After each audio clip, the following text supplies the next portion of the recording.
මේ වීඩියෝ එකෙන් අපි කතා කරන්නේ තවත් common grammar mistake එකක් ගැන. මේ වාක්‍යය කියවෙන්නේ chairs පුටු හදන්නේ ලී වලින් කියන එක. Chairs are made from wood. හැබැයි ඉංග්‍රීසි වලදී දෙවිදිහක් තියෙනවා. ඒ කියන්නේ අපි යම්කිසි අමුද්‍රව්‍යකින් තවත් දෙයක් හදනකොට ඒක ලියන දෙවිදිහක් තියෙනවා. made from කියලාත් ලියනවා. අනිත් එක made of කියලාත් ලියනවා. මෙතන තියෙන grammar mistake එක තමයි made from කියලා අපිට භාවිතා කරන්න බෑ. මෙතනදී එන්න ඕනේ made of කියන එක. ඒකට හේතුව තමයි අපි දන්නවා දැන් chair එක හදලා ඉවරුනහම අපිට ඒකේ දකින්න ලැබෙනවා ලී.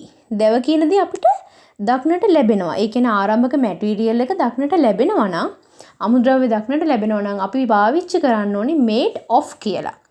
නමුත් අපි හදපු නිර්මාණයේ පටන්ගත් ද්‍රව්‍ය ඒ විදිහටම දක්නට ලැබෙන්නේ නැත්නම් අපි භාවිතා කරන්න ඕනේ made from කියලා.